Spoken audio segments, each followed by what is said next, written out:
Owens, le Gallois, on le connaît bien, assisté de Sean Brickel et John Mason. C'est parti pour ce Racing London Irish tapé.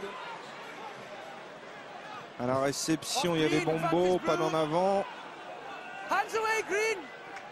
Loré avec Wisniewski, le petit coup de pied par-dessus. Bombo à la course, il va devancer tout le monde, il y a un 2 contre 1. Allez, il faut mettre les cannes. Bombo, il va y aller seul.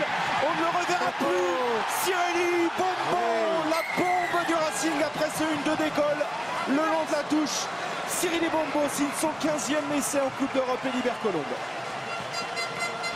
Bombo qui conclut une action très intelligemment menée avec à l'origine de cet essai Wisniewski, me semble, qui joue dans l'entrejeu le coup de pied par-dessus la défense anglaise. Ça avait presque fonctionné en tout début de rencontre.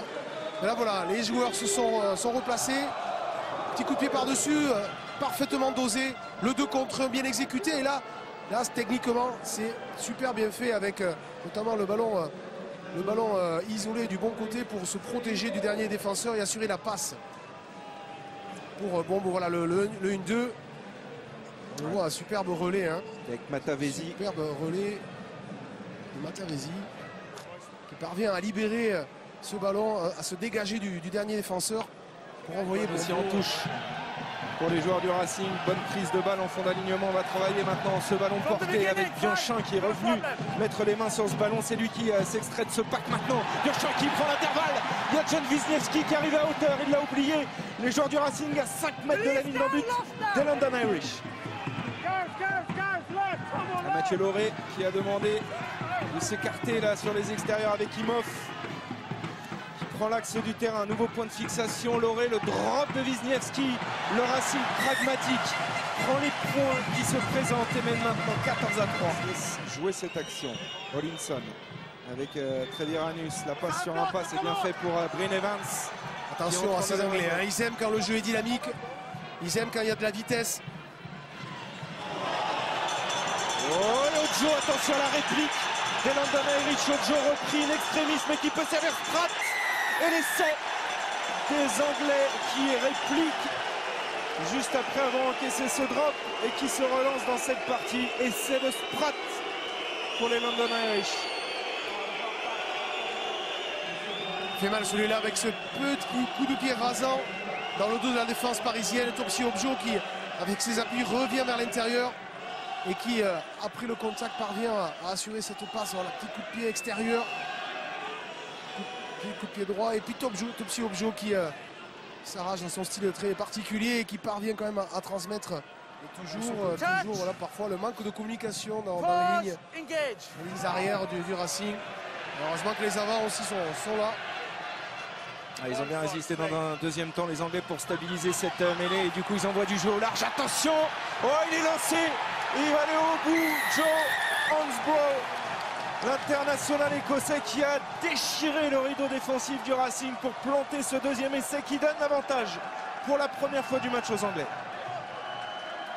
Et à travers cette action, toute l'illustration des difficultés actuelles du Racing qui, lorsqu'il a le ballon, ne parvient pas à s'imposer et puis aussi parfois oublie l'essentiel. Dans le placement défensif, c'est un peu trop léger. Et Hansbrough qui quand même a de vraies qualités de perforateur. Mais ne se prive pas d'exploiter le moindre espace. Il est un peu court là, le centre Matavesi. Ouais, des plaquages manqués hein, sur cette action d'Hansbrough qui arrivait quand même lancée. Et c'est toute la différence pour l'instant entre les Anglais et les joueurs du Racing. Il y a beaucoup de profondeur et de champ devant les attaquants des London Irish qui ont le temps de se lancer.